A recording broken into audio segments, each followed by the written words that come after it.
Arthur sits bored in his office as Roy introduces Mari to him, the newest robot maid. Curious about the invention, he decides to take a closer look. He praises the creator, clearly impressed with the model, but insists he still needs to examine the robot thoroughly. As he approaches her, the clock in the room suddenly explodes, filling the office with smoke. People scramble to find a fire extinguisher, but Arthur's eyes remain fixed on the robot. He notices that Mari doesn't flinch at the explosion. He concludes that she really is mechanical and not a human pretending to be a machine. Spotting one of the maids nearby, he accuses her of being responsible for the exploding clock. His men immediately apprehend her and drag her away from the manor. Arthur then tells his men that there's someone watching from a nearby rooftop and orders them to eliminate the spy and remove the wiretap hidden on his desk. As he observes his subordinates deal with the assassin from afar, he can't help but think about how much he despises humans. Roy enters, carrying gifts and a bouquet, but freezes when a knife suddenly pops out of the flowers. Arthur doesn't seem surprised. He remarks that humans are selfish beings who will discard their morals just to get ahead in life, which is why he wanted a robot companion he could trust. Arthur's life hasn't been easy. Since childhood, his relatives have always been after his fortune, sending assassins and setting traps to eliminate him. Unable to trust even his own family, Arthur grew to despise people. He declares that the kind of people he hates the most are those who lie to him. Mari, the robot maid, listens silently. In truth, she's a martial artist known for her stoic and expressionless demeanor in battle. She's actually a human pretending to be a robot. Inside, Mari panics. She had no idea she was supposed to keep her human identity a secret, especially from a man who has such a deep hatred for humans. Arthur steps closer and Mari's anxiety spikes, thinking her cover has been blown. However, Arthur suddenly blushes and begins to gush over her. Feeling uncomfortable with their closeness, Mari quickly announces that she'll begin cleaning his room. He gently takes her hand and asks if he can call her Mari. She hesitantly agrees, confused by his sudden change in demeanor. In the break room, Roy reminds Mari of her duties as a robot maid and informs her that she'll be attending school with Arthur to protect him. He turns to check if Mari is listening, only to find her stuffing her face with food. Mari explains that she can only eat when Arthur is bathing. Deciding that Arthur must be done, she rushes out, making sure to finish Roy's share of food as well. While running, she adds that he should prepare her next meal with more protein. Roy watches her go, slightly worried that Mari's act might fail and that they'll both end up dead for lying to Arthur. The next morning, Arthur scolds one of his butlers for oversleeping. Mari can't help but think that he's strict and intimidating, yet everything he says makes sense. As they settle into the car, Arthur briefs her on their schedule. While listening, Mari realizes that Arthur's days are always packed either with studying or managing the company. He starts complaining about one of his business partners who lacks table manners. Mari silently confirms that Arthur is a harsh and terrifying individual, but she can't deny that he becomes surprisingly gentle when it comes to her. Arthur suddenly takes her hand and leans closer, telling Mari that he's learned her orders are to follow him around school and pretend to be human. He adds that if she ever finds herself in trouble, she can always come to him. When they finally arrive at school, Mari hides her excitement at being in such a grand academy. She studies the trophies and plaques on display and notices that almost all of them belong to Arthur. As she admires his achievements, two male students bump into her and scold her for blocking the hallway. In a robotic tone, she apologizes, which only offends them further since her voice sounds too cold and insincere. The boys find her strange and unsettling, but Mari isn't pretending.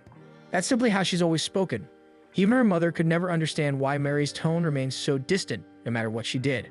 Arthur suddenly appears behind her and sharply scolds the boys for harassing his maid.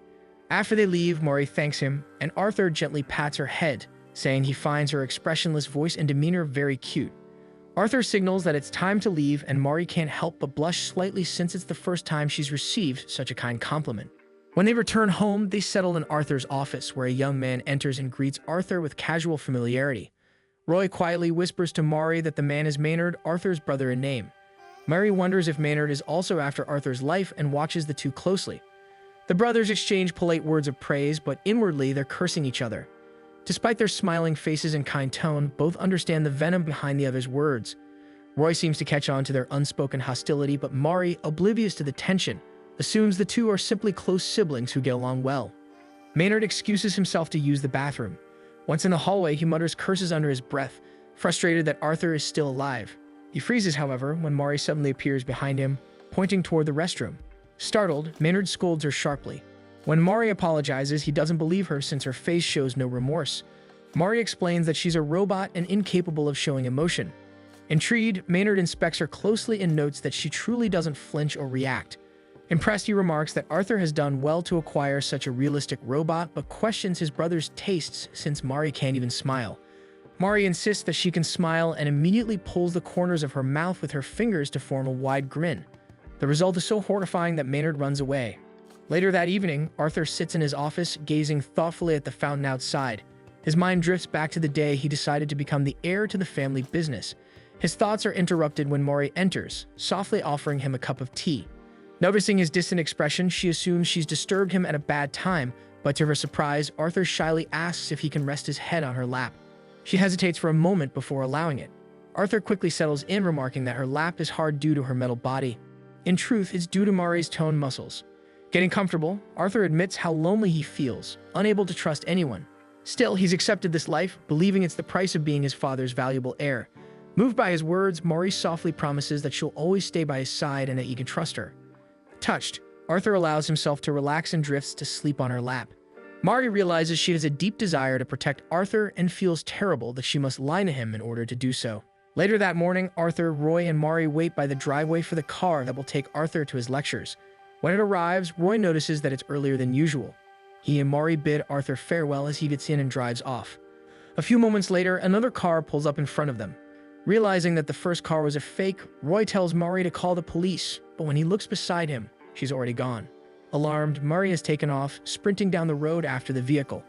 Inside the car, Maynard climbs in and sees Arthur tied up. He smugly tells Arthur that the kidnapping was his idea, all because he found Mari irritating. He jokes that Arthur should hire a better maid next time, then laughs, saying there won't be a next time since Arthur will die today. Arthur feels annoyed since it's already the 168th time Maynard has sworn to kill him. Suddenly, a loud thud shakes the car.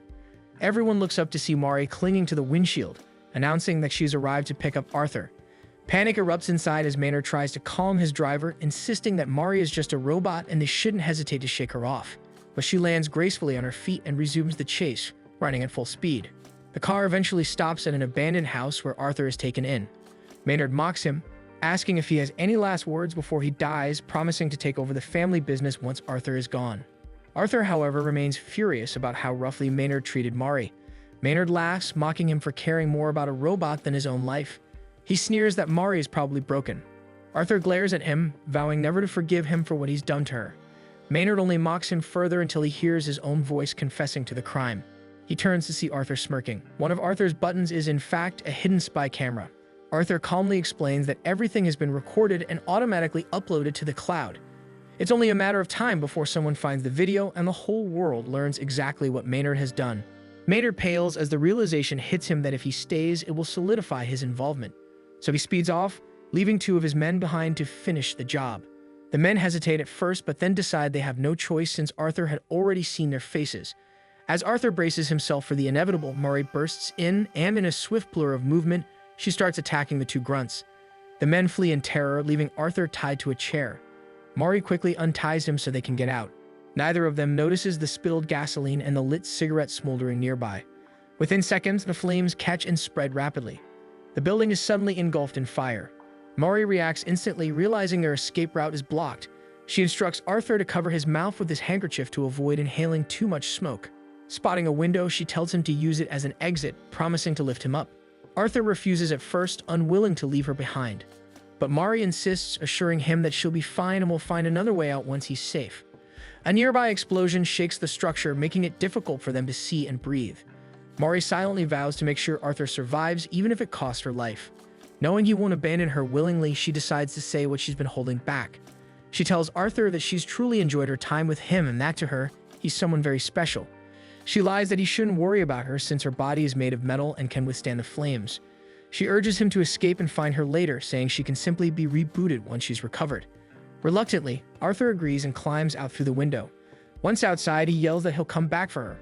Inside, Mari finally succumbs to the smoke, collapsing to the floor. As her consciousness fades, she feels guilty for lying to him, but grateful she was able to protect him until the end. When she opens her eyes again, she's shocked to find herself lying on a bed. Arthur sits beside her, explaining that he called Roy immediately and managed to save her in time, so there's no need for a reboot. Mari feels immense relief, though her face remains emotionless. Arthur studies her, tempted to ask about the smile she showed him at the building. He decides not to, much to Roy's quiet relief. Convincing himself that the smile was just a smoke-induced hallucination, Arthur accepts it. He tells himself that falling for Mari is pointless since she's a robot, and even if she weren't, someone like her would never love someone like him. On the day of the party, all the servants are busy making the final preparations. Arthur ends up scolding the servant in charge after discovering that several things are still unfinished, even though the servant had claimed everything was ready.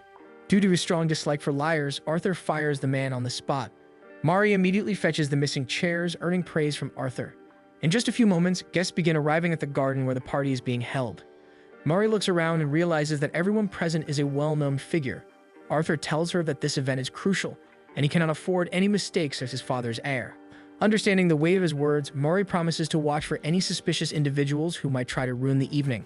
Arthur agrees but says he has an even more important task for her. Leaning into whisper, he instructs her to get rid of all the bell peppers because he dislikes them. Mari agrees, determined to do it discreetly. Just then, Arthur's Aunt Charlotte calls out to him. Arthur greets his aunt and uncle with a bright smile. Mari watches curiously since she had assumed all of Arthur's relatives wanted him dead, yet Carl and Charlotte seem genuinely happy to see him. Roy quietly tells Mari that those two are the only family members who fully support Arthur. Charlotte comments that Arthur seems happier than usual and asks if something has happened. Proudly, Arthur declares that his company has made a breakthrough. They've finally created the perfect robot maid. He gestures toward Mari, showing her off. Charlotte is instantly captivated and steps closer to inspect her. The closer she looks, the more human Mari appears. Under Charlotte's sharp gaze, Mari starts to panic, feeling her cover might be blown. Acting quickly, Roy pulls her away under the pretense of assigning her more chores. Mari begins balancing several plates and carts away a tall tower of glasses, impressing the guests with her skill. As she works, Charlotte's cat suddenly darts toward the cart. Mari reacts swiftly, catching the cat midair and steadying the glasses before they topple. Carl praises Mari's remarkable balance, and Roy explains that she's equipped with an advanced shock absorber. The party continues smoothly. Mari quietly fulfills Arthur's strange request, removing the bell peppers by secretly eating them before the plates reach the tables. Unfortunately, she drops one without noticing. The cat spots the fallen bell pepper and begins to play with it. At one side of the garden, an intruder manages to slip past security, but before he can take another step, Mari swiftly knocks him unconscious. To be safe, she decides to patrol the rest of the estate for more suspicious individuals. As she searches, she suddenly senses someone directly behind her. Reacting on instinct, she grabs the person and throws him over her shoulder, only to discover that it's Arthur. She helps him and escorts him back to his office, where he rests his head on her lap. Arthur admits he only wanted to escape the crowd for a moment, exhausted from entertaining guests.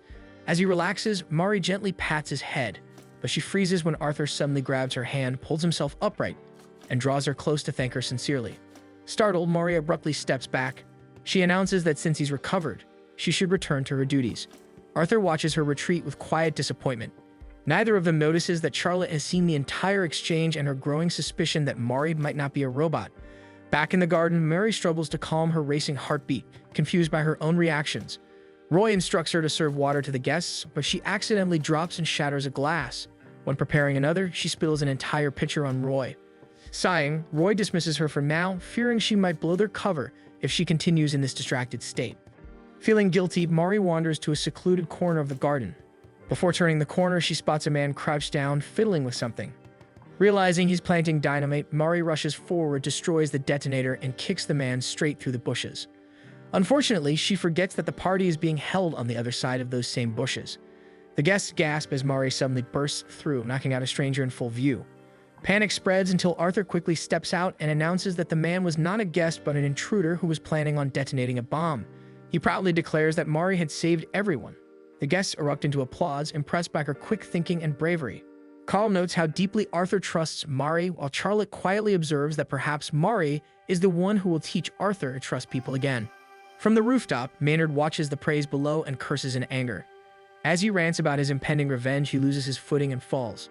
Later that evening, Arthur stands on his office balcony, gazing at the view below. Mari finally appears, wearing the elegant dress he had chosen for her since he had wanted to see Mari in something different from her maid's uniform. Smiling, Arthur takes her hand and invites her to enjoy the rest of the evening with him. Unsure of herself, Mari pulls her hand back and bows apologetically, murmuring that she's sorry for almost ruining the party. Arthur tells Mari that she's worked very hard all day and even got rid of all the bell peppers just for him. He smiles, admitting he's truly grateful. Mari stares at Arthur quietly. A strange warmth spreads through her chest, and for the first time she feels an overwhelming urge to serve him forever. Arthur, unaware of her thoughts, muses aloud that it must be nice to be a robot since there is no need to eat. Curious, Arthur asks how she recharges. Panicking, Mary blurts out that she runs on a double of battery. There's no way anyone would believe that. But to her surprise, Arthur takes her seriously and gazes at her for a long moment before softly saying that tonight, she looks more like an actual girl. Before Mari can respond, Arthur leans in and plants a gentle kiss on her forehead. She abruptly pushes him away and bolts toward the greenhouse. She worries Arthur might have figured out her secret, as she's human. Outside, Roy keeps his silence, his own expression clouded with concern. The next morning, Mary steels herself for another day of work. She worries about facing Arthur after last night, but convinces herself that he couldn't have seen her expression clearly in the dark. Entering the dining room, she decides to tell him that a malfunction caused her to push him. She wheels in a cart of food and begins her routine. Arthur greets her warmly as if nothing had happened. Mary wonders if he's forgotten. When she fails to greet him back, Arthur frowns and questions her silence. Struggling to think of a response, Mary freezes, prompting Roy to panic as he watches from the sidelines. A fly suddenly buzzes past them, and both Arthur and Mari reach to catch it at the same time. Their faces end up inches apart, causing Arthur to blush while Mari panics internally, wobbling stiffly away in an effort to seem robotic.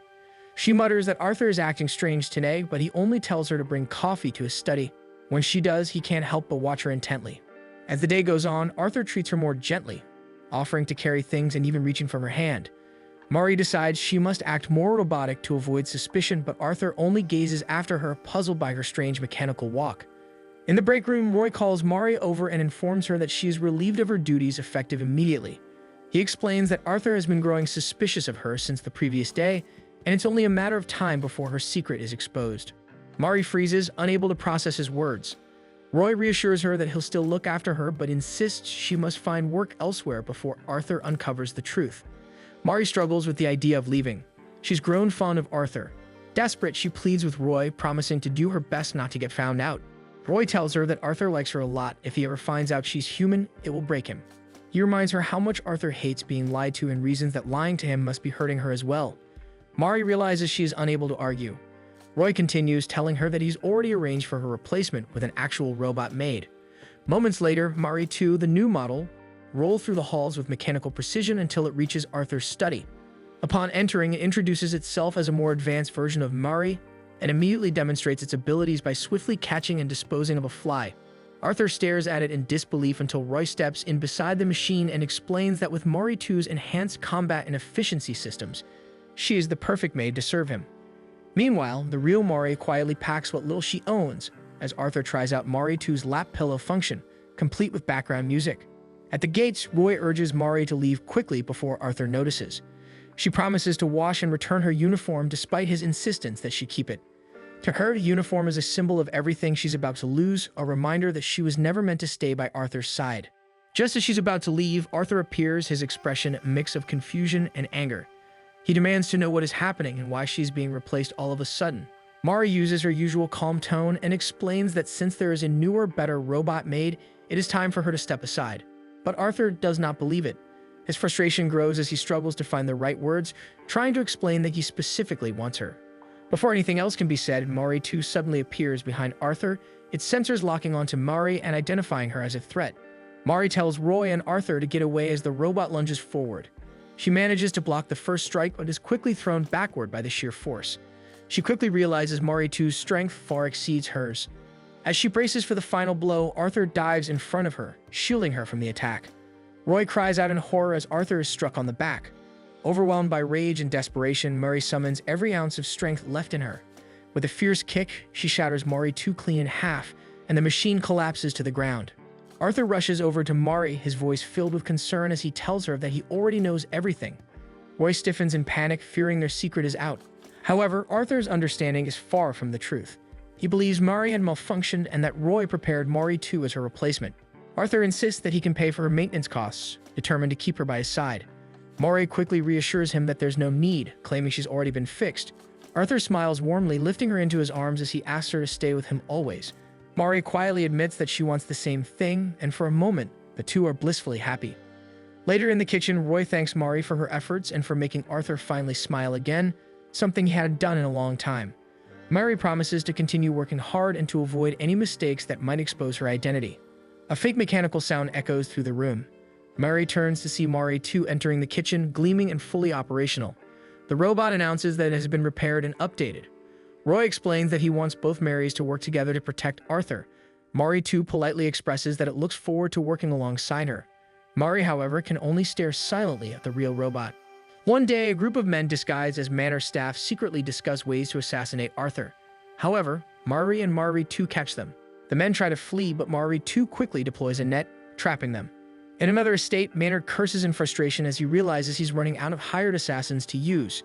Meanwhile, Arthur rests his head on Mari's lap, musing aloud that humans are unreliable and that all he truly needs is Mari, as he still believes she's just a robot. Nearby, Mari too begins her recharging process. He remembers that Mari also requires charging, so he hands her a double-A battery with a fond smile, saying it's her favorite type. Curious, he asks how she recharges because he'd like to see it himself. Mari panics internally, realizing she has no idea how to fake it. In desperation, she places the battery in her mouth and pretends to recharge. Roy, watching from the doorway, feels certain their secret will be exposed. But when Arthur mutters how adorable Mari looks while charging, Roy realizes how dumb Arthur can be with Mari. Later, Arthur tells Roy that security in the manor seems too relaxed lately. Roy explains that it's mainly because Arthur keeps firing employees on impulse. He suggests that Arthur take a break, pointing out that his father also used to rest when managing the company, though he leaves out that Arthur's father often spent that rest with women. Arthur considers the advice and asks Mari if she has a lover priority mode. Mari freezes in shock as Arthur and Roy both wait for her response. Soon after, Mari finds herself accompanying Arthur into town, awkwardly attempting to act as his lover. She robotically declares that she loves him, thinking it's a failure, but Arthur is secretly delighted. He tells her to stop calling him master and to speak more casually when in this mode. Though it takes effort, Mari manages to call him by his name, making Arthur's heart skip a beat. As they walk, Mari recalls her teacher's advice that to become strong, one must learn from someone strong. Applying this logic, she decides that to be a perfect lover, she must observe real couples. She spots a couple nearby, watching as the girl invites her boyfriend for tea. Mimicking her, Mari invites Arthur to have tea as well, choosing the same shop the couple enters. Noticing the girl hugging her boyfriend, Mari tries to imitate it, accidentally crushing Arthur in her overly strong embrace. Once seated, Mari apologizes, but her focus remains on the couple. When she sees the girl feeding her boyfriend, she realizes she can do the same easily. Arthur finds her actions oddly charming. He takes her hand and gently guides the treat to his mouth. To thank her, he also hand feeds her a battery, shocking everyone nearby who assumes they are witnessing an act of domestic abuse.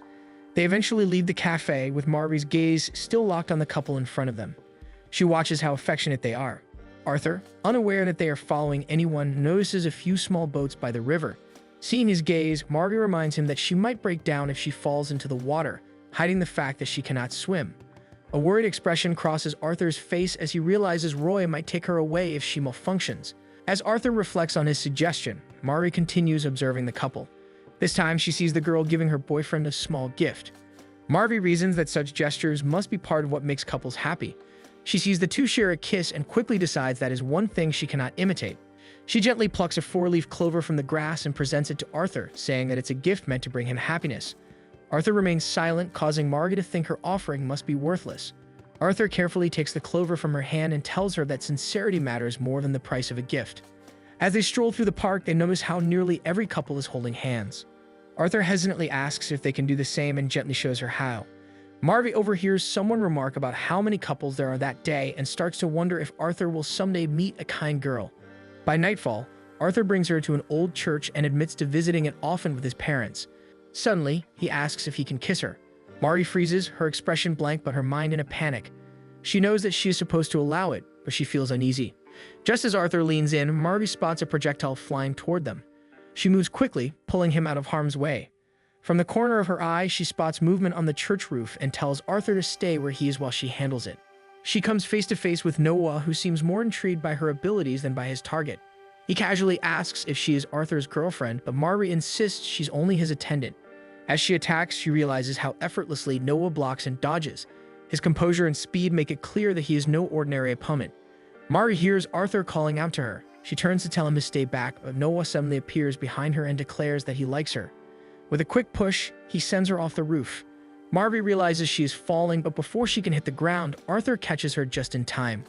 She apologizes for letting Noah escape, silently scolding herself for failing both as Arthur's protector and as his supposed lover. As her thoughts spiral with guilt, Arthur leans in and plants a gentle kiss on her cheek, saying that their real kiss can wait until she enters lover mode again. Mari warns him that she cannot promise to use that mode often since it consumes a large amount of battery. Hearing this, Arthur's expression darkens and he quietly calls Roy to come pick them up. The next day at school, Mari's mind keeps drifting back to Noah. She vows to herself that she will finish him off the next time they meet. Her thoughts are interrupted when the teacher announces a new transfer student, and Noah cheerfully introduces himself in front of the class. Outside, Maynard mutters that he hopes Noah can finally get the job done. Back in class, Noah quickly becomes popular with the girls, his charm winning them over with ease. Marty wastes no time and leaves the room, determined to find Arthur and warn him that an assassin has infiltrated their school. As she hurries down the hallway, Noah suddenly appears next to her, asking if she will attend his welcome party. Without hesitation, Mari attacks him, declaring that no one invited her. Noah deflects her strikes with ease and counters, remarking that people are afraid of her because of her lack of emotion. He grabs her face, saying he wants to twist that expressionless look with pain and that he fell for her the moment they met. Mari breaks free, convinced that he is a psychopath.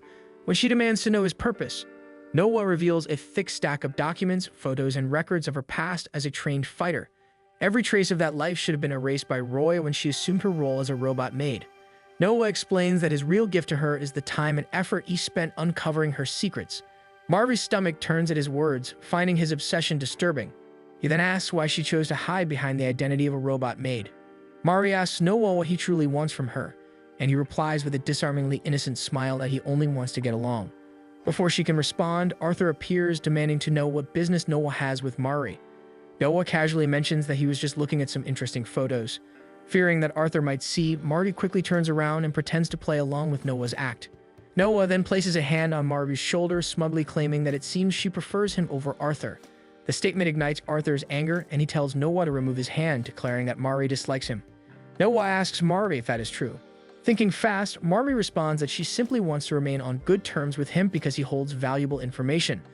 Noah appears delighted by her answer and boldly declares that Marty now belongs to him. Arthur, frustrated by the entire exchange, accuses Noah of filling her head with nonsense. He challenges Noah to a duel, with the prize being Marty herself. Chaos suddenly erupts as a group of chickens race past them, followed closely by a few panicked students. Toby hurriedly explains that 7 chickens from the research lab have escaped. Sensing an opportunity, Noah snaps his fingers and suggests that their duel be settled by whoever catches the most chickens. Arthur agrees, while Toby assumes they are simply helping him recover the escaped animals. Arthur catches one with ease. A few girls nearby notice his skill and begin to whisper admiringly. Unbothered by the attention, Arthur remarks that animals are far more trustworthy than human beings. The statement makes Mari quietly worry about how deeply his distrust for people runs. After gently placing the chicken into a cart that already holds 2 others, he turns to Mari and tells her to allow him to protect her this time when she offers to help him. The girls watching from afar swoon at his words and the way he handles her so carefully. Hearing a panicked chicken, he immediately runs off in pursuit. Meanwhile, Noah takes a different approach, asking nearby students to help him find and catch the remaining chickens. Marty calls out that his tactics are unfair, but Noah merely reminds her that they never establish any rules against seeking help. He soon spots 3 chickens huddled nearby and attempts to approach them, but the birds instantly scatter in all directions. Watching the scene unfold, Marty concludes that even the animals can sense how unhinged Noah truly is, no matter how charming he tries to appear. Noah decides to use one of his assassination tools, skillfully capturing all 3 chickens in one motion and matching Arthur's current total. A female student then informs him that another chicken has been spotted in the garden in front of the cafeteria. Noah immediately heads there, only to find Arthur already in pursuit of the same bird. Sensing the tension between them, the chicken darts into the thick bushes, making it nearly impossible for Arthur to keep track of it. Noah, however, quickly pinpoints its location with his trained eyes and sprints after it. Arthur follows close behind, unwilling to lose. Watching from a distance, Marvy grows anxious that Arthur might fall behind. Thinking fast, she climbs a nearby tree to gain a better vantage point and begins calling out directions to guide him. Just as she spots the chicken's hiding place and calls out to Arthur, the branch beneath her snaps, sending her plummeting into the lake below. Arthur immediately abandons the chase, diving into the water to rescue her. Noah stops in confusion, glancing between the chicken and the direction Arthur has gone. Under the water, Margus sinks helplessly until Arthur reaches her and pulls her to safety. He lays her gently on the grass, frantically assuring her that he will call Roy to repair her right away. Though Mari keeps her eyes closed, she can hear the panic in his voice and feel his trembling hands. Despite believing she has failed him as both a protector and a companion, Mari feels deeply moved by his concern. When a single tear from Arthur lands on her cheek, she opens her eyes and tells him that she is fine. Just then, a student announces that Noah has already secured the final chicken. Noah approaches with the bird in his arms, but instead of gloating, he declares Arthur the real winner because he chose to abandon the contest to save what truly mattered to him. As Noah walks away, Mari and Arthur quietly return to the manor, where Roy immediately scolds Mari for her recklessness. Even though it was Mari who nearly drowned, it is Arthur who ends up falling ill. After the school incident, Roy threatens to kill Mari because Arthur caught a cold after trying to save her. She has been hiding her true identity as a human the entire time, and she was doing okay until Noah managed to dig up her past. Roy is surprised. He lets go of Mari, saying that such a thing is impossible since he made sure to destroy her past. Mari states that the most important thing to do is to make sure Arthur recovers and promises to serve him to the best of her abilities. Roy tells her to follow him because he has something for her. He shows her a briefcase and says that Arthur's father used it as a nursing set and always recovered because of it. However, Roy admits that he's actually not sure what's inside. Moments later, Mari finds Arthur attempting to work in his study. She notices that he's struggling and tries to get him to stop by taking his laptop away. She insists that he rest, but Arthur weakly argues against her since he has a lot of student council work to finish. Before he can argue further, he has a fit of coughing, causing Mari to urge him to rest again. However, he still insists that he must complete his tasks first. He says he was chosen to take responsibility and must live up to expectations because people rely on him. Mari is left speechless by his determination and can only watch as Arthur wobbles out of his study to retrieve some documents. Watching him, Mari decides it's time to use the nursing kit. She opens the case and is shocked by its contents. Arthur is still looking for the documents when Mari calls his name. He turns to see Mari clad in a nurse's outfit. Mari is still confused that the nursing kit contained a uniform, but if it works, she won't complain. Arthur is too stunned at the sight to react as she carries him away to his room. She pins him down on the bed, asking him again to rest. Arthur thinks he might be dreaming of Mari in a nurse's outfit due to his fever, but then he also considers the possibility that this is Mari's nursing mode. He convinces himself it's just that, refusing to admit he's being a perv. He decides to agree with her, and Mari leans down to press her forehead against his to feel how bad his fever is. Arthur grows nervous and asks Mari how she can measure temperature, since what she just did seems very human-like. Mari realizes she acted out of instinct and quickly covers it up by claiming she has a temperature sensor on her forehead. Mari tells him that his temperature is high and that it's best if he lets her wipe his sweat off. Without complaint, Arthur removes his shirt. He tells her to do what she needs, and Mari reminds herself that she is simply a robot fulfilling her duty. She manages to wipe down his front without issue, but when she wipes his back, she's shocked to see it covered in scars. Arthur admits that he doesn't let people see his back because those scars will haunt him forever. Gently, Mari wraps her arms around him from behind, promising that as long as she serves him, she will never allow harm to come to him again. She doesn't let him see the tears in her eyes as she silently prays that she will be the only one to see him this vulnerable. Arthur's heart races, convinced that he must be dreaming. Meanwhile, two assassins manage to infiltrate the estate. They are confident they can kill Arthur since, according to their intel, he is sick and in critical condition. Mari appears behind them, and one of the assassins is pleasantly surprised, thinking she's a cosplay nurse. Without hesitation, Mari kicks him, immediately knocking him out. The other attacks, but she knocks him out using one of the estate's ornaments. She drags the two bodies away to dispose of them and causes the last assassin to fall from a window. Mari apologizes to Arthur for the noise but reassures him that she has taken care of all threats and that he can rest. From his place on the bed, Arthur smiles at her and takes her hand, saying that he feels at peace because Mari is with him and that she's the only one he can show his vulnerable side to. He admits that he pretends to be strong in public, even though he hates people who lie the most. Mari feels guilty because she's lying to him, but the desire to stay by his side is stronger than her guilt. She wonders what these feelings mean since she finds it strange to be this attached.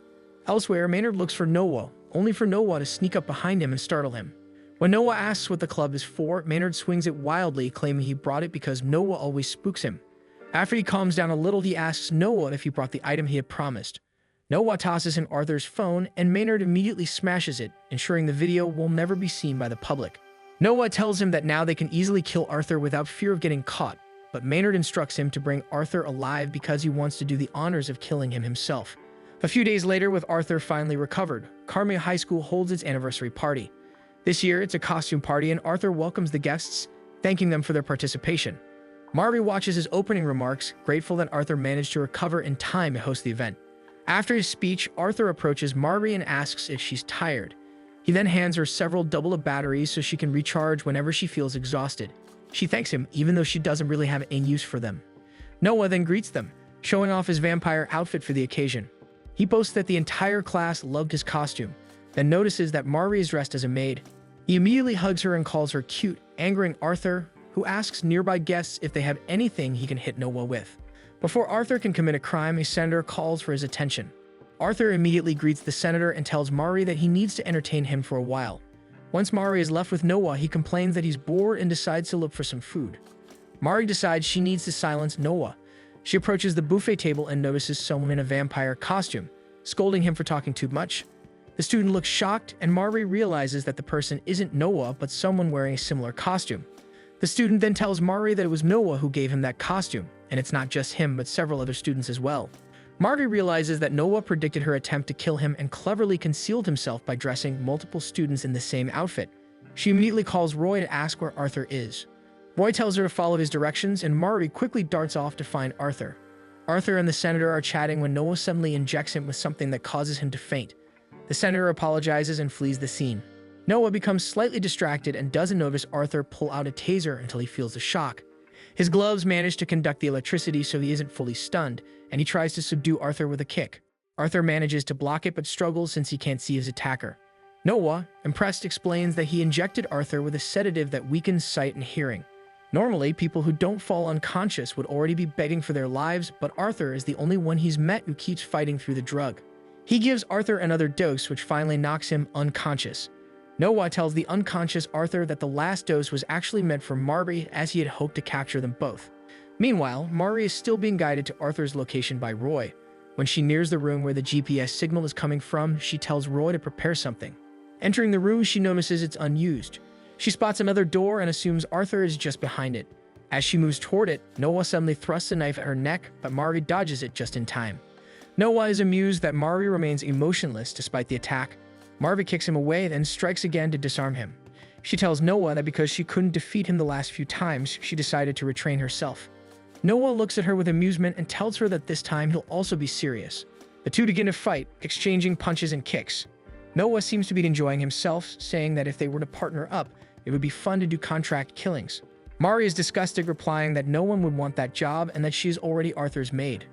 Noah manages to pin her down and admits that he feels disappointed in her since he knows more about her than Arthur does and even declared his love despite knowing her past. He begins to choke her, trying to make her admit she can be happy with him. Mari stubbornly refuses and notices that his grip with his right hand is weaker. She uses that knowledge to break free and quickly dashes away. Noah realizes he's still feeling the effects of Arthur's stun gun. Mari then takes one of the double of batteries and launches it toward the chandelier, shattering the lights and plunging the room into darkness. Mari tries to reach the door where she believes Arthur is, but Noah announces that her little trick won't work because he's used to seeing in the dark. He spots Mari and uses a chain whip to pull her closer. However, as the figure draws near, he realizes it isn't Mari. Mari too easily breaks his weapon and punches him. The real Mari compliments her counterpart, then leaves Mari too to handle Noah while she rescues Arthur. She finds him very weak but with no external injuries. She helps him up and they begin to make their escape. She calls out to Mari too to announce their retreat, but instead feels Noah's hand grab her. Mari turns and sees Noah, who she thinks looks like a zombie. Then she notices Mari too shattered in pieces nearby. Enraged, she elbows Noah, and because he's already weakened, he falls back. Noah tells Mari that he knows she loves Arthur, but insists it will never work because Arthur loves the robot version of her. He claims Arthur will never love her once he learns she's human. He goes on to say that Mari isn't the type to be loved anyway since she's been shunned and hated since childhood. Noah continues to mock her, saying she's doomed to walk a lonely, unloved path. To her surprise, Arthur suddenly covers her ears, telling her not to listen to him. Even Noah is shocked since Arthur shouldn't be able to stand with the amount of drugs he was injected with. Arthur, still struggling to see clearly, moves toward Noah and orders him to face him. Marg is touched, not expecting Arthur to care or think about her. She jumps in between them and attacks Noah, silently promising to always stay by Arthur's side. When she returns to Arthur's side, she sees that he's already unconscious. She looks at him fondly, thinking about how hard he always tries to protect her. Mari realizes that Arthur has made her feel so many new emotions. Softly, she confesses her love to his unconscious form. After the incident, Mari returns to school. The class notices that Noah isn't attending, and Mari knows it's because of the fatal wound she gave him. However, she's shocked when she leaves the classroom and finds Noah standing right in front of her, heavily bandaged. Noah tells her to take it easy, explaining that he can't do any assassination work due to his injuries. Instead, he asks if she'll be able to keep up her facade now that she's aware of her feelings. He warns her that love built on lies is doomed to end tragically. Then he whispers that she can always run to him. Arthur suddenly appears nearby and Noah greets him as if nothing's wrong. He claims he simply fell and got injured but heard Arthur was also a victim of an attack. Arthur eyes him suspiciously and tells Noah that during the attack, he heard Noah's voice. Noah casually claims Arthur must have imagined it and leaves to do other business. Marty moves closer to Arthur and notices he seems to be in a good mood. Arthur smiles and says it's because he had a good dream while he was unconscious, and he hopes that someday it will come true. One day, Mari finds herself facing an assassin who demands to know where Arthur is. The man doesn't realize that Mari is actually Arthur's bodyguard and doesn't see it coming when she kicks him out the window. Arthur tells Mari she did a good job taking care of another assassin. Lately, he's noticed an increase in attempts on his life. He suspects one of his staff members to be involved and points to someone he remembers snooping around recently. The staff member panics upon being discovered and is dragged out of the manor. Arthur feels relieved that Mari is a robot who will never lie to him. He compliments her appearance while Mari quietly reminds herself that she must continue hiding her identity as a human if she wants to stay by Arthur's side. However, it's been difficult lately since she's realized that she has romantic feelings for him. Arthur looks so radiant when he smiles at her that she begins to worry she might accidentally give herself away. She darts away, unaware that she's just knocked over Arthur's precious vase in the process. Roy worries about the vase, but Arthur tells him it's fine, saying Mari is far more precious to him. Marty sneaks back to see what's happening and overhears Arthur saying he can always buy a replacement vase. However, Roy points out that Mari has been making a lot of mistakes lately. Roy informs Arthur that he'll be sending Mari to the factory, and Mari panics. To her, being sent to the factory is the same as dying. Later that afternoon, she feels depressed because all she wants is to stay by Arthur's side. Mari too notices Mari's strange behavior toward Arthur and concludes that she's showing signs of love. Marvi overhears this and, relieved that Mari too is fully repaired, runs up and hugs her. Marvi too swears that if she ever sees Noah again, she'll smash him flat like a hamburger. She also tells Marvi about her new upgrades. She's now programmed to step in and support Mari whenever she's in trouble, and she can even help with Mari's love life. Marvi starts tearing up and admits that Arthur looks so radiant to her that she doesn't know what to do. As Mari too searches the internet for answers, Mari begins to believe she's finally made a reliable friend. Later, Mari and Mari too visit Arthur. Arthur notices that Mari is wearing sunglasses, and Mari too explains that she's in DJ mode and will now provide him with uplifting music. As Mari begins using the turntables, Arthur smiles at her, pleased with the feature. Mari is thankful that Arthur is gullible enough for her to keep wearing her shades whenever she feels he's too radiant. However, Arthur gently removes her sunglasses, telling Mari that he wants to see her face all the time. Mari too notices that Mari's vitals are rising and that her composure might soon break. To help, Mari too bumps into her, hoping to divert the situation, only for Mari to slam into Arthur's face. In an attempt to cover up their mistake, Mari too explains that removing sunglasses while in DJ mode could cause mechanical malfunctions. Mari leads him to the couch so he can rest, but when he asks if he can sit on her lap, she panics and pretends to malfunction. Mari too quickly explains that this is a result of Arthur removing her sunglasses earlier. Mari lies still, wondering how she ever managed to act as his lap pillow. Mari too tells Arthur that he shouldn't touch Mari for now, but that other requests can still be fulfilled. Arthur understands and asks Mari if she can say I love you to him. Mari stands up and says she can, but remains silent for so long that Mari too checks if she's still functioning. Mari starts to speak, but instead of saying the phrase, she blurts out something else. Mari too immediately tells Arthur that Mari needs rebooting and pushes her away. Mari allows it, wondering why those words suddenly became hard to say. They stop by the staircase, and Mari admits that she's not okay at all. Realizing she's in love with Arthur has made things that used to be easy suddenly difficult. Mari confesses that love has made her weak. Mari too moves beside her and tells her that while love can make a person vulnerable, it can also give them strength. Mari's eyes widen with hope as Mari too convinces her that love can be a source of power. Feeling comforted, Mari's heart warms as she realizes she's found a true friend in Mari too. She gets up and decides to apologize to Arthur. Mari finds Arthur still in his study, but he ends up apologizing first. He thinks Mari has been overworked since the party and hasn't had enough time to recover. He finds his feelings toward her strange. He's aware that Mari was given to him to serve as protection, but recently he's found himself wanting to protect her instead.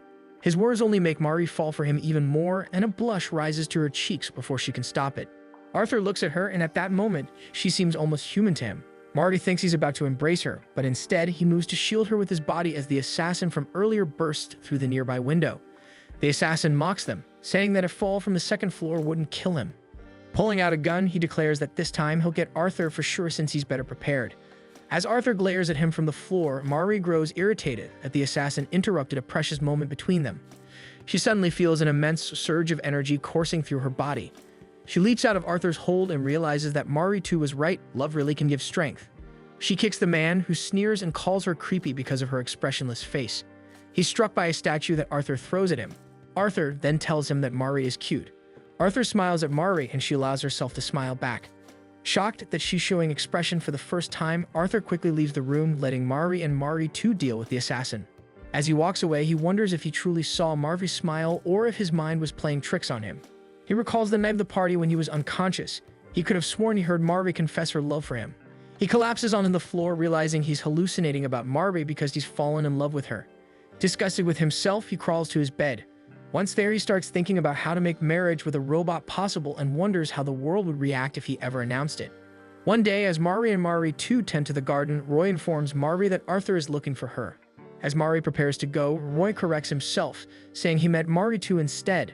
The correction stings, and Mari feels a pang of jealousy knowing Arthur didn't ask for her. The next day, Mari wakes up and overhears Roy giving instructions to Mari too instead of her. Curious, she sneaks a peek and sees Arthur and Mari too greeting Charlotte. Charlotte notices Mari and greets her kindly, prompting Mari to return the gesture politely. However, she's not invited to join them in the study. Mari too has already taken over most of her usual duties. When Mari tries to offer Arthur some tea, Arthur ignores her and instead asks Mari too for her opinion about their private meeting yesterday. A little later, Mari tries to spy on them from the balcony outside Arthur's study. She can barely hear most of the conversation, but is aware that Mari too and Roy are involved in it. She starts to believe that Mari too and Arthur have developed a secret relationship behind her back. Arthur returns to his study relieved to see Mari already there.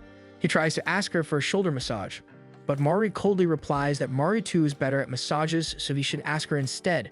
The next day, before Mari and Arthur head to school, Mari makes a side remark saying that she knows Arthur would prefer it if Mari too accompanied him instead. She adds that Mari too is cuter than her, so it's understandable, and heads to the car with Arthur following after her.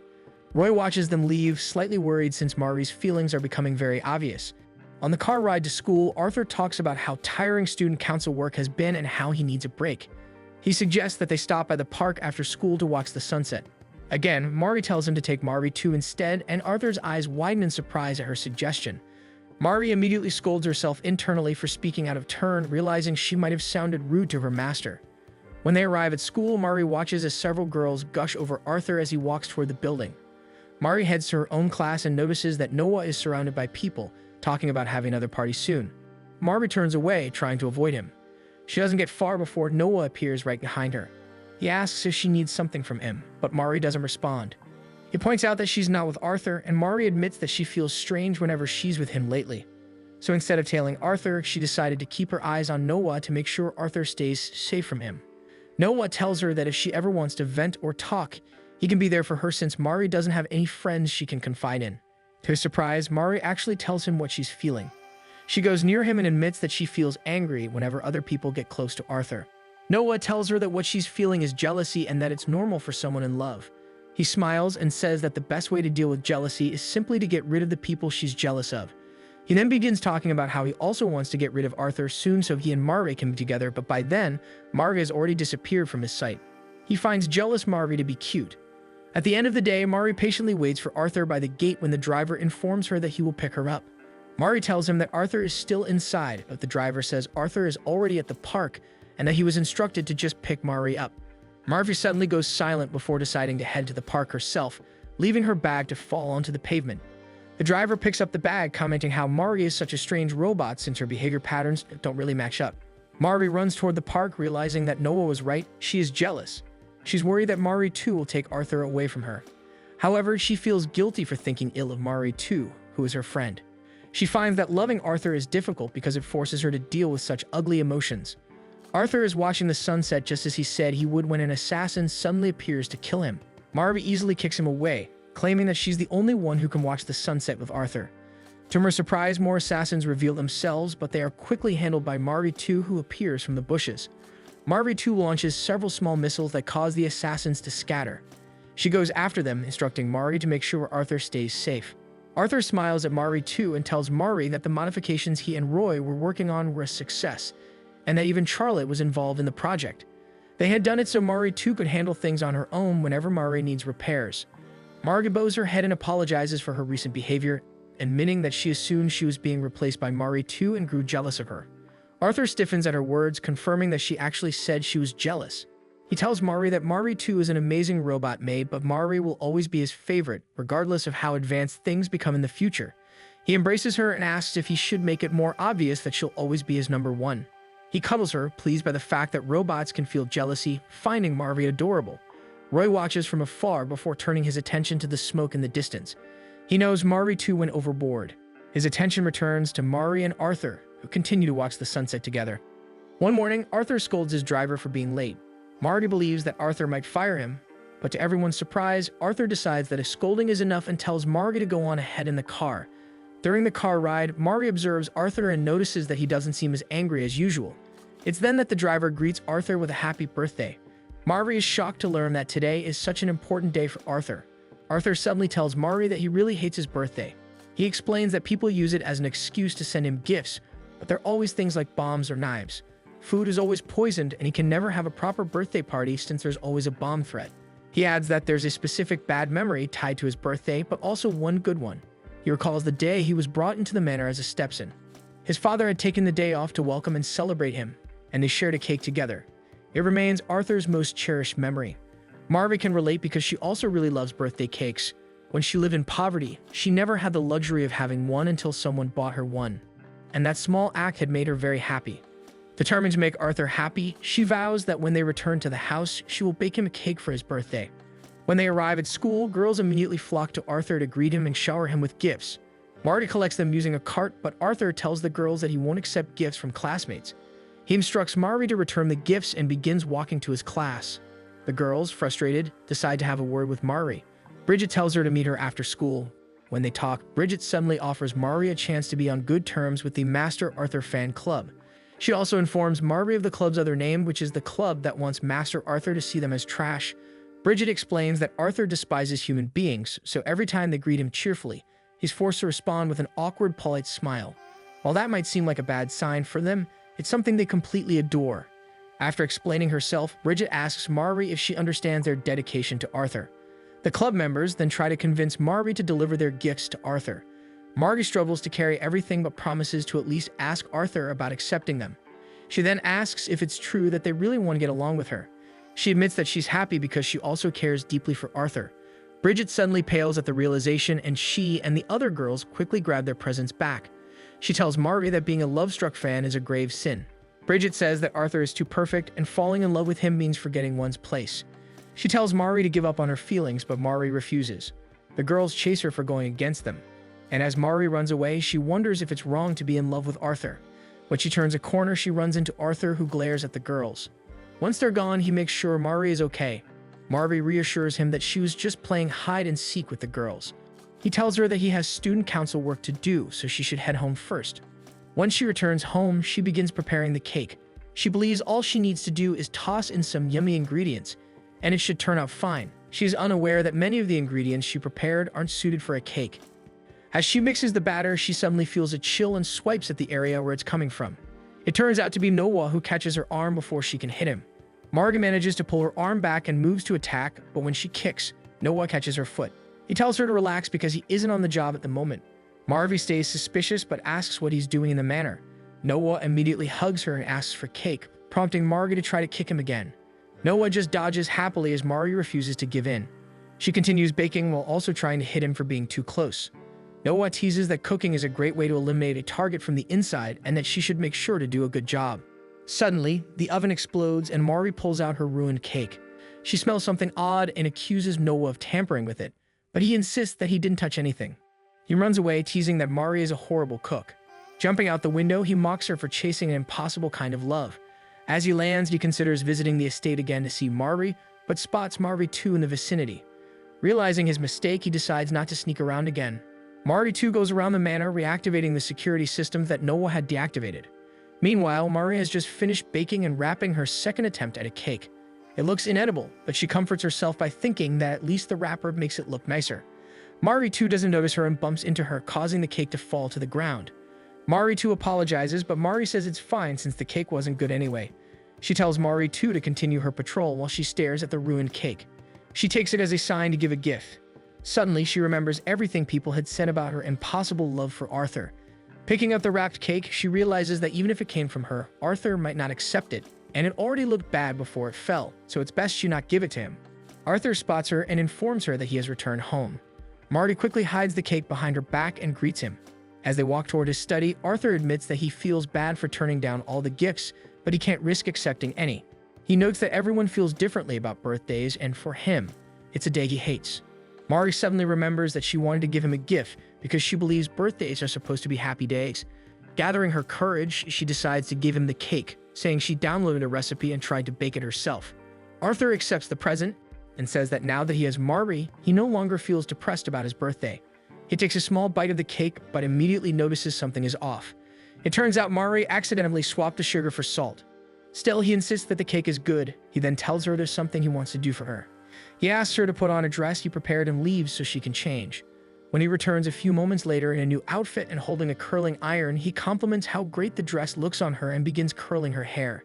When he finishes, Marty is surprised by how skillful he is at styling. Arthur then decides to spend the rest of the day and evening serving her. He picks flowers for her in the garden and even makes a small cake out of batteries as a gift. He also lets her rest on his lap, just like how she lets him rest on hers. Though pampered, Marty feels oddly heavy inside. A sudden knock on the door alerts them, and the man on the other side claims to have brought Arthur some gifts. Arthur moves toward the door, but it suddenly bursts open as a man tries to stab him. Marty is ready to attack, but Arthur tasers the man first. Marty feels strange seeing their roles reversed. When another man rushes toward Arthur, Marty interrupts and tells him to wait for her. She scurries upstairs, changes into her maid uniform, and promptly kicks the man. She realizes that the heaviness she felt came from wanting to be the one to protect Arthur. Marty then Princess carries Arthur and tells him that he is strong and must have been capable of defending himself even before she arrived. However, it is because he is strong that she wants to protect him. She asks if Arthur dislikes being protected by her, but he reassures her that he loves being protected by her. One day at school, Marty rushes to Arthur after a student tells her that he had collapsed. The student leads her to the robot enthusiast club room and leaves her in the dark once she enters. Suddenly, Marty finds herself tied up, surrounded by several excited students. One student steps forward and explains that he suspects she is the new robot developed by the Zetas group due to her inhuman athleticism. Another argues that she might be human since she was tricked so easily, but someone else claims that could just be a design flaw. The first member tells Marty they want to study her. Marty grows irritated, realizing she's basically been kidnapped. She knows she needs to escape before they try anything. The club members grab their tools but hesitate, realizing they'd feel guilty tearing apart a female robot. They curse the company for making their robots look like female maids, saying it's unfair since it makes them feel bad about wanting to examine them. Realizing they're idiots, Marty decides to trick them. She tells them she has an anti-gravity function but needs to be lowered to the ground first to activate it. The boys quickly comply and she begins jumping in place. Then she claims she's also capable of lying and begins kicking the members. She tries to escape, but there are too many of them and she ends up on her back. The students decide not to feel sorry for her and prepare to dismantle her, but the clubroom door suddenly opens. Arthur appears, revealing that he found Marty through a GPS tracker. As he calmly walks toward her, one of the club members tries to attack him from behind, but Arthur punches the student instead. He declares that Marty is his and that he will protect her. Marty feels guilty for being protected again, but as she tries to move to join him, she realizes there's something off with her underwear. To avoid suspicion, she pretends to malfunction and lose her memory of Arthur. Arthur quickly informs Roy of the situation, and inwardly, Roy wonders what Marty had done. Marty silently apologizes in her head.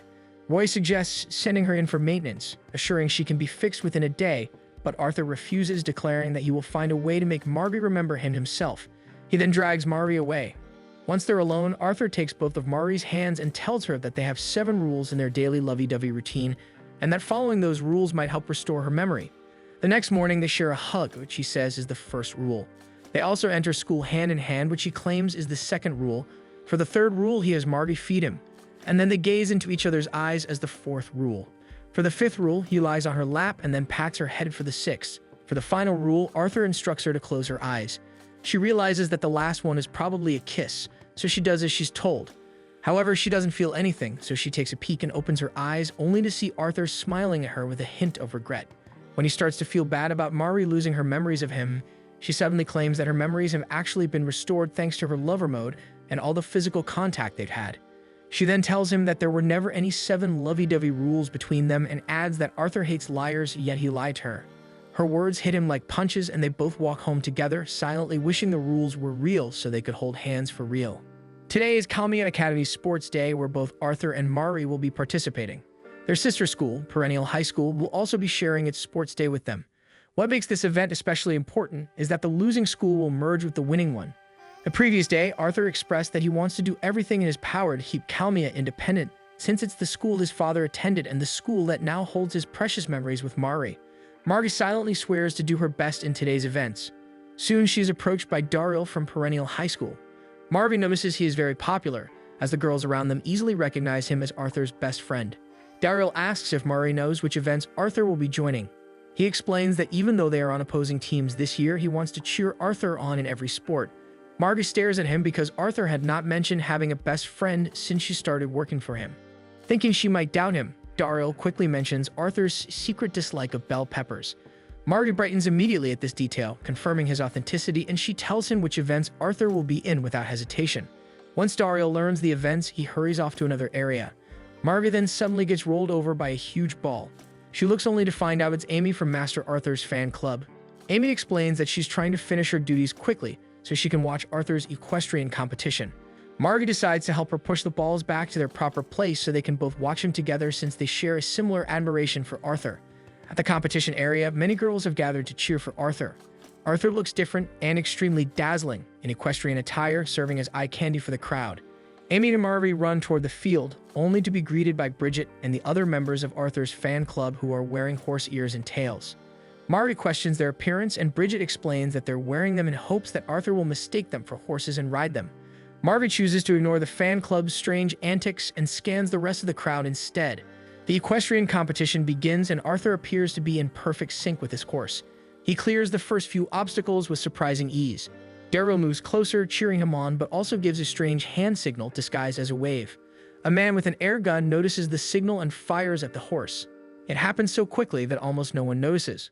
The horse gets startled and throws Arthur off. The girls wail when they see him on the ground. Carl and Charlotte find it strange that Arthur suddenly lost control of the horse. Mari too immediately begins scanning the area and detects one combat scout nearby.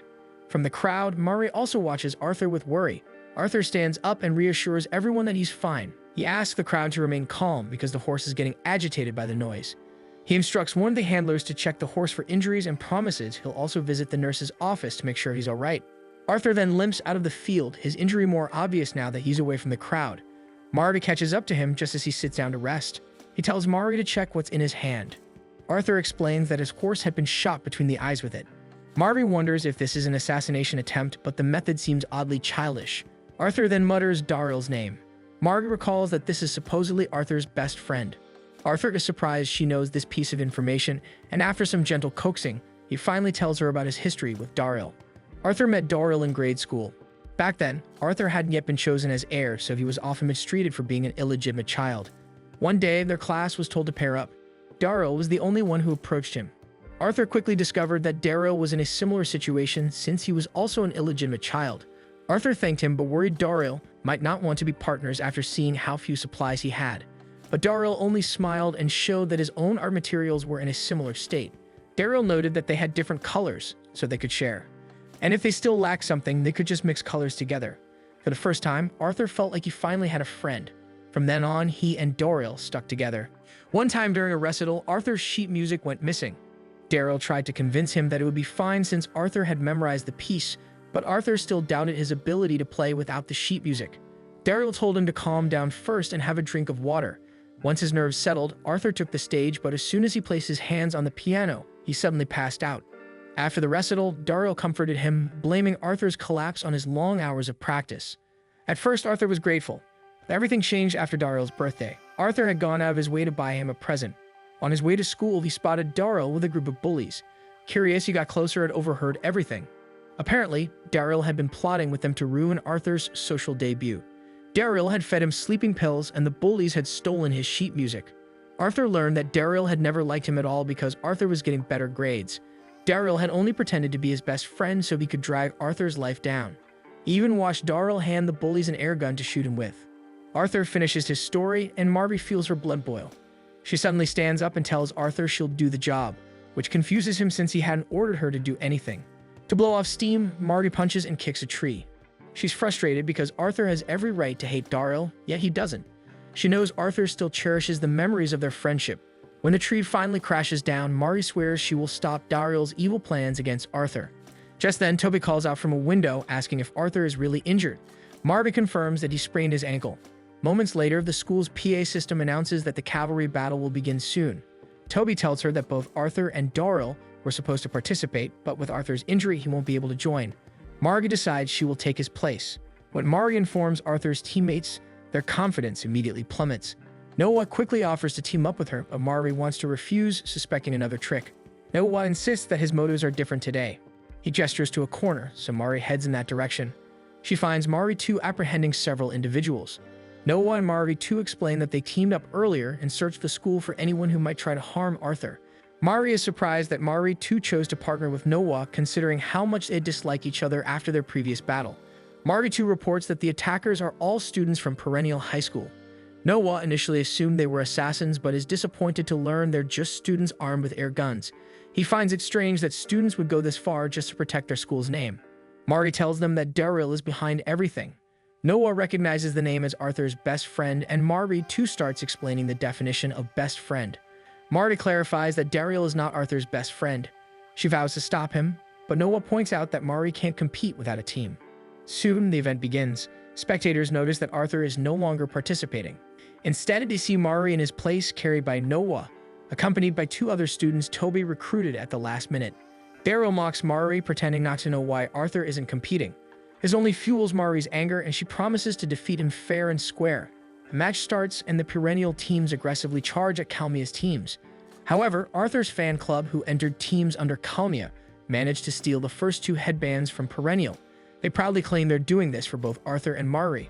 Daryl finds them annoying and signals his friends in the crowd.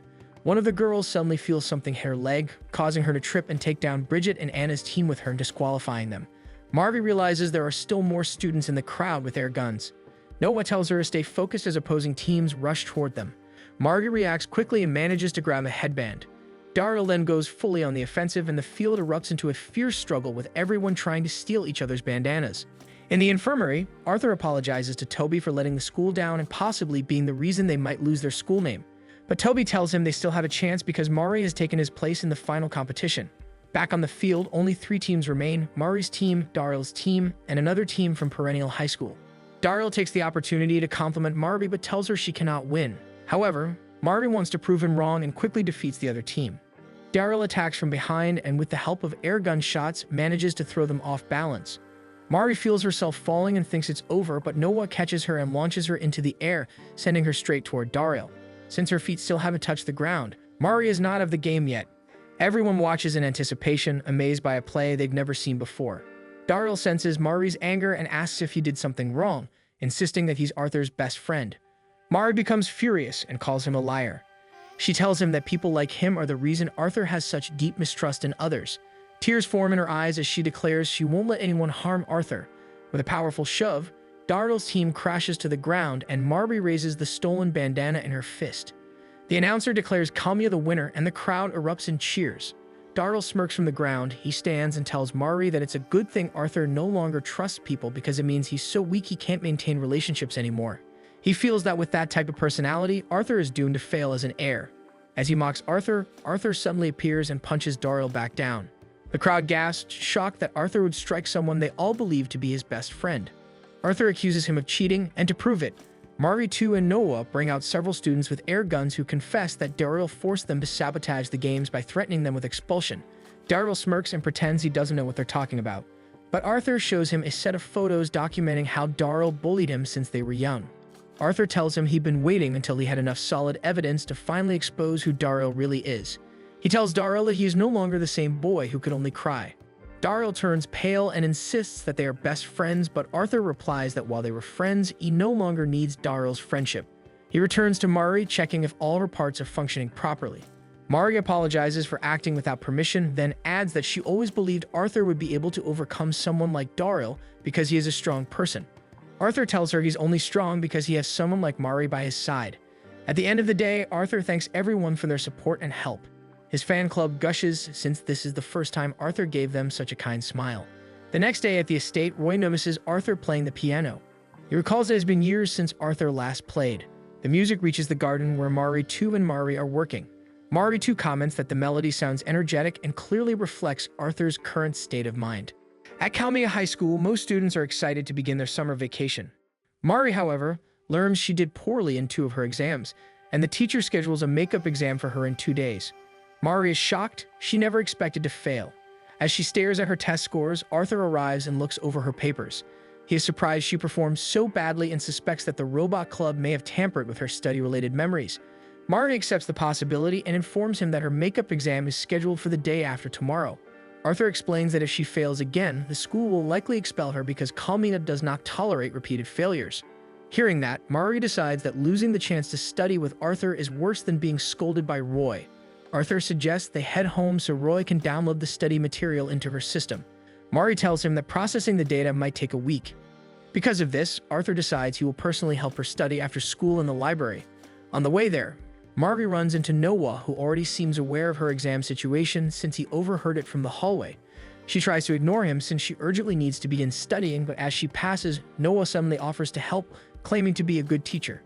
This grabs Mari's attention and she instinctively checks his clothing for hidden weapons, suspecting he knows she will be alone with Arthur in the library, and that if he were to teach her, she might try to attack them. Noah assures her that he genuinely wants to help. He admits that things would be easier for him without Mari around, but he still wants to keep seeing her, so he does not want her to fail out of school. Before she can accuse him of lying, several books fall to the floor. She turns to find Arthur standing there with a shocked expression. Mari quickly explains the situation, insisting she only meant to point out dirt on Noah's shirt. Arthur immediately believes her explanation, knowing she is programmed to be helpful. Noah then asks if he can join their study session. Arthur is confused at first, but Noah explains that since he and Mari are in the same class and cover the same subjects, he can teach her more effectively. Arthur, who belongs to the advanced classes, is unfamiliar with the topics they are studying. Arthur, though uneasy, acknowledges that Noah has a valid point and agrees to let him help Mari.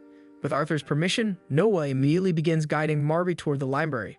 They settle down to begin studying, with Mari seated between the 2 boys. Arthur tries to assist her with certain parts of the lesson while Noah offers to show her his notes. Instead of taking out his notes, Noah pulls out the documents about Mari's past. Mari sees them before Arthur does and shoots Noah an angry glare. Noah immediately apologizes, and Mari tells Arthur that Noah is simply fooling around and that he shouldn't mind Noah too much. Noah then pretends to drop a piece of paper and casually asks Arthur to pick it up for him. Fearing it might be the document on her past, Mari dives for it first, only to find that it is a blank sheet. A little while later, Noah suggests that Mari join him in another section of the library where he claims the reference materials are better for their subjects. Mari considers it since Noah is one of the top students in their class. As she stands to follow him, Arthur also rises and stops her. Mari asks if Arthur is feeling unwell, and Arthur reassures her that he is fine, though even he is unsure why he reacted that way. By sunset, they finish studying, and Mari begins returning the books they used. Arthur thanks Noah for helping. Noah taunts him, saying he actually knows Mari a little better than Arthur does. Arthur immediately counters that he is with Mari all the time. Noah continues provoking him by claiming Mari has a secret she has not told Arthur, and even offers to reveal one. Arthur, annoyed, feels Noah is just trying to play tricks. Mari returns and notices the tension thickening between them. She tries to ease it by reminding Arthur that they need to head home soon, but as she approaches, she stumbles. Both Arthur and Noah manage to catch her, which stirs an unfamiliar emotion within Mari. When they return home, both Mari 2 and Roy make sure Mari continues studying late into the night for her exam. On the day of the exam, Mari manages to pass, though just barely. She rushes out of the room in relief and sees Arthur running toward her. He admits he was worried about her results, and Mari calmly informs him that she passed. Relief washes over him, and he gently pulls Mari closer, expressing how happy he is, even though a part of him had wanted to be the one to teach her himself. Arthur's mood brightens almost instantly. With the exams behind them, he announces that they can finally enjoy their summer vacation without worrying about grades. He tells Mari they will be spending it on an island. On a remote island, Charlotte and Carl enjoy the sun and sea breeze, grateful for being invited to spend the summer with Mari and Arthur. In another part of the beach, Mari and Arthur relax as well. Mari comments on Arthur's kindness for inviting his relatives, but Arthur admits he hadn't invited anyone at all. Unbeknownst to them, Noah is spying on them. He is the one responsible for bringing Arthur's relatives to the island. He has also invited Arthur's fan club because he does not want Mari and Arthur alone together. The fan club members are delighted for the chance to admire Arthur away from school grounds. Meanwhile, Roy warns Mari 2 to stay on high alert. Charlotte and Carl eventually realize Isabel is missing and assume she has gone to bother Arthur. Sure enough, Arthur and Marvy spot Isabel running toward them, but before she can reach Arthur, Carl manages to catch her and carry her back to their side of the beach while she complains. Elsewhere, Maynard is beside Noah, fumbling with a device and swearing that Arthur will die on this island. He finally activates the machine, causing a massive robot to emerge. Everyone stares in shock at the machine towering over everything. Roy recognizes the robot as Prototype 26, a machine developed alongside Mari 2 during her early design stages. Noah comments that the robot seems too large to be a prototype of Mari 2. Roy wonders how the unit ended up on the island, and Mari 2 reports that she had detected Maynard nearby. Roy groans, realizing his security measures have become lax. The robot begins wreaking havoc, and Arthur steps protectively in front of Mari. Roy orders Mari 2 to guard Arthur, and she immediately shifts into flight mode. Mari 2 takes to the sky, dodging attacks thrown at her. She then lands on the robot's feet and attempts to lift it off the ground. With great force, Mari 2 manages to hoist the giant robot into the air and spin it several rounds before slamming it into the ground. Roy then orders Mari to take Arthur to safety. Mari grabs Arthur's hand and pulls him along as they flee. Roy knows Prototype 26 will not be defeated easily, despite how well Mari 2 is performing. The robot recovers and manages to knock Mari 2 off balance by grazing her turbo boosters. Mari leads Arthur into a cave, while Mari 2 continues struggling against Prototype 26. Eventually, the robot blocks the cave entrance just as Mari and Arthur manage to escape through the other side of the cave. Margaret looks back and notices that their path returning to the original beach has been blocked, meaning she will be left alone with Arthur until help arrives. She then realizes that she's getting hungry. Arthur admits he's a bit hungry too, just as he hears Mari's stomach growl. As Mari struggles to come up with an explanation, Arthur casually comments on how strange Roy's taste is for giving Mari a stomach growl as a way to indicate low power. Mari is relieved that Arthur believes that excuse. She explains that she was designed that way to resemble humans. She offers to help Arthur find something to eat, but Arthur hands her some batteries he had kept with him in case she needed to recharge. Margie panics internally because she knows that even if she pretends to charge, she will still need actual food soon.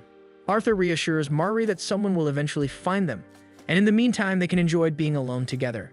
As Mari pretends to eat the battery, they spot a coconut tree. Mari climbs it and manages to harvest a coconut for Arthur, promising herself that she'll have something later. She cuts open the top so Arthur can drink and eat. Arthur then suggests they head into the forest later to look for more fruits.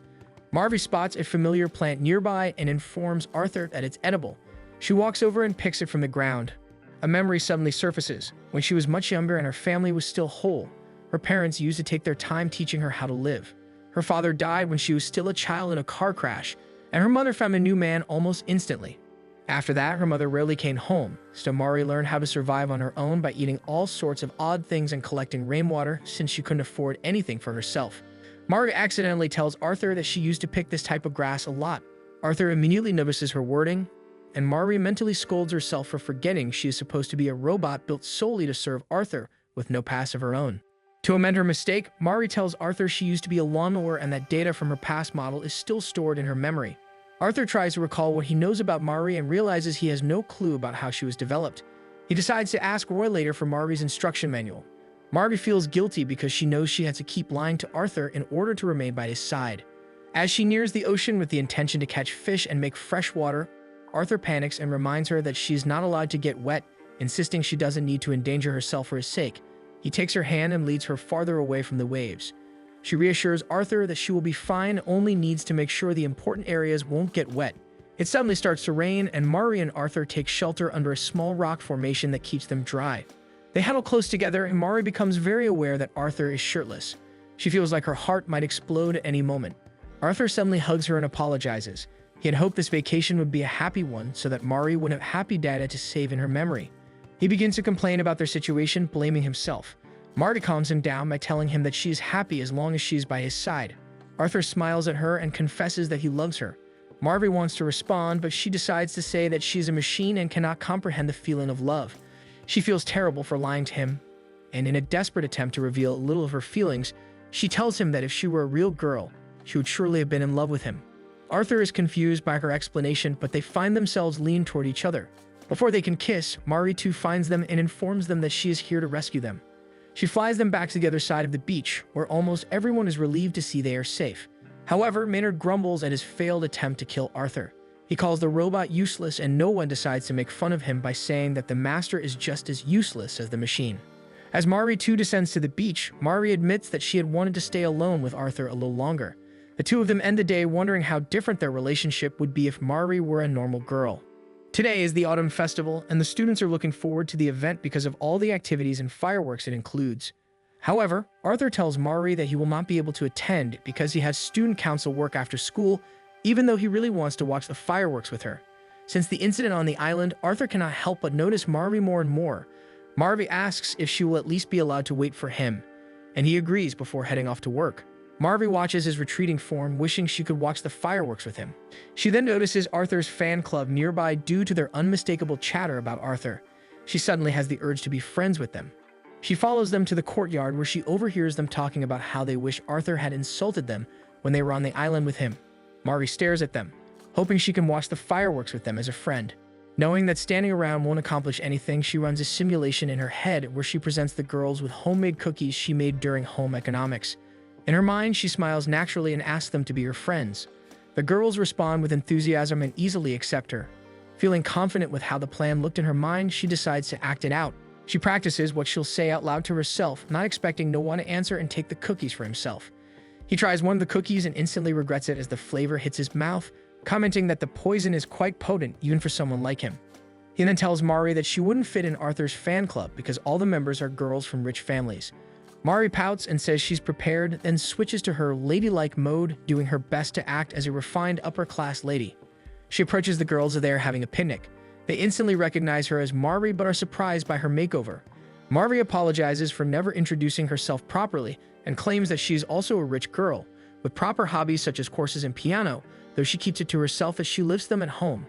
Mari then notices the girls are drinking plain black tea and states that they are low in protein. She dumps a sack of protein powder into Bridget's tea as an act of kindness, but Bridget becomes irritated and calls her actions barbaric. The girls quickly guess that Mari is only faking it and push her away, deeming her unworthy of their ranks. She lands near Noah, who teases her about failing to befriend them before lunch ends. Mari stands up and says she feels inspired to try even harder to be their friend. She leaves a letter on Bridget's locker expressing her regret over what happened during lunch. She also writes how much she wants to be friends with everyone so she can enjoy the fireworks with them. She tells Noah that she asked someone for Bridget's locker number and hopes writing will get her point across more clearly. She adds that she also included a gift in the letter. Bridget spots the letter, and her friends note how pretty it looks, even commenting that it might be a love letter. Bridget gets excited, but the moment she opens it, she starts sneezing. She notices a 4-leaf clover attached to the letter and grumbles about how someone knew her allergy and sent her a trap. Mari and Noah are shocked by her oddly specific allergy. Without even reading the letter, Bridget crumples it up and throws it in the bin. She then angrily leaves the lockers. Later, as the final bell rings, the teacher refuses to let the class go because someone broke her favorite flower vase.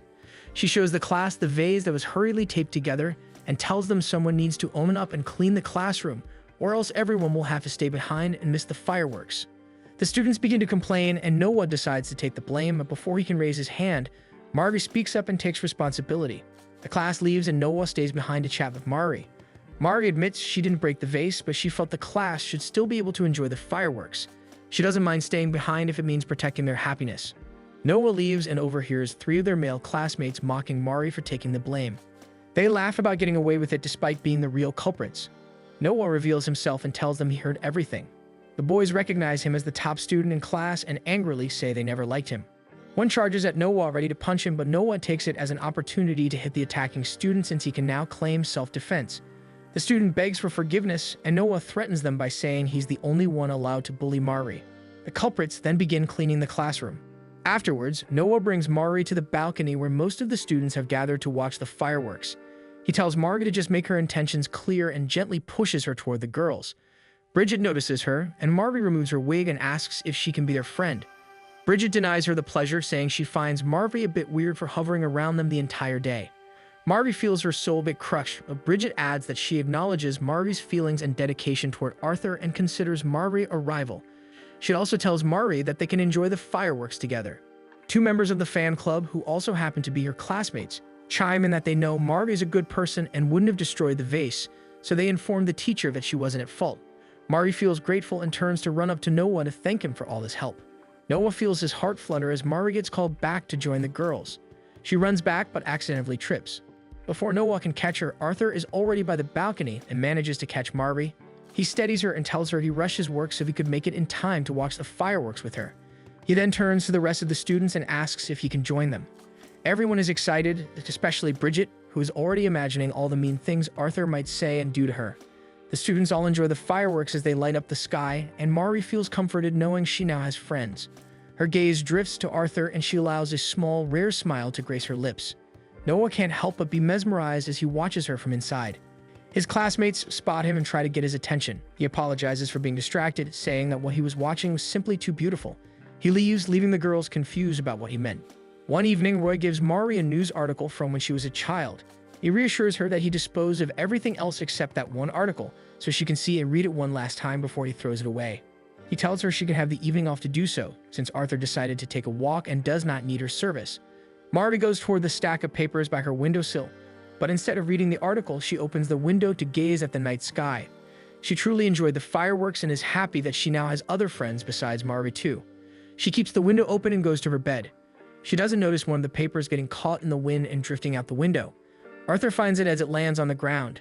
Curious, he picks it up and sees pictures of Mari when she was younger in a boxing news article. The next day, Mari pushes the tea cart to Arthur's study and she chats with Mari too about the fireworks. Arthur stares at them from the other hall. He retreats to his bedroom and continues searching the internet for a girl named Mari Evans, but he can't find anything substantial. He finds the same article he picked up, but its details and photos have clearly been tampered with. Margaret notices Arthur's strange behavior and reports it to Roy. Roy wonders if Arthur has finally caught on, but then remembers that Arthur always acts weird anyway.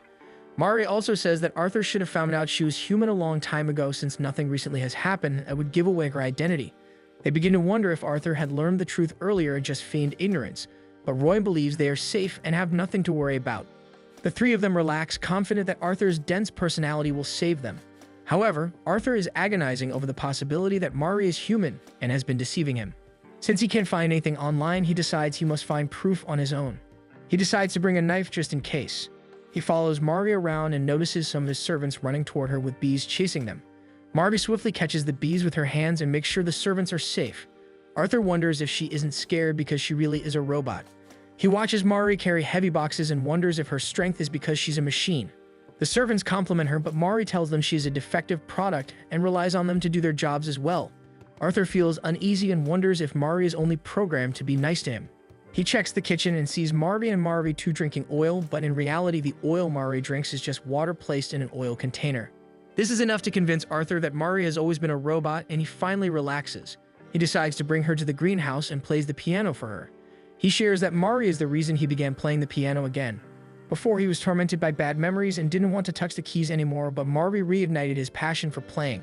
He smiles happily and tells Mari that since she is a robot and cannot lie to him, he has been really happy. Mari tells him that seeing him happy is the source of her own happiness. Arthur lets her words sink in and realizes that robots are not supposed to have feelings. When he looks at Mari, she is actually smiling at him, which makes him realize that he might have been blinded by her all along. He grabs her wrist and notices that he can actually feel her pulse if he concentrates. He takes out a knife, and Mari panics, but instead of stabbing her, he throws it toward an assassin who was armed with a gun. Arthur falls to his knees, overcome with emotion. He now knows for sure that Mari isn't a robot maid and realizes he truly loves her because her kindness, loyalty, and care are not the result of a program. He asks if he can hug her for a while, and she allows him. He listens closely, and now he can clearly hear Mari's heartbeat. He feels comforted knowing that all this time he has been in love with an actual girl instead of a robot. Later, Arthur follows her from a distance as Mari works. He now knows that she is human and is not out to kill him. He then hears Mari and Roy talking in the kitchen. He moves closer, and it turns out Roy has noticed that the top page of the article is missing. Roy tells Mari that if Arthur finds out she is human, he will have to send her far away. Arthur realizes that Roy is the one behind everything. He wonders what Roy meant by far away. Mari tells Roy that she is fine with the conditions. The incident with Darryl made her realize that someone like her, who has lied to Arthur, does not deserve to be by his side. She says she will immediately leave the mansion if she is found out. Roy promises not to leave her alone. He tells her that he will come clean to Arthur and admit that he was the one who hired her. He hears Mari 2's engine approaching, so he leaves. Mari 2 gives them the missing article, and they are both relieved that no one picked it up. Arthur feels relieved as well, knowing he made the decision not to retrieve the article. Since he loves Mari, he decides he will keep the fact that he knows her identity a secret so she can remain in the manor with him. Thanks for watching. Make sure to subscribe so you don't miss new episodes every week.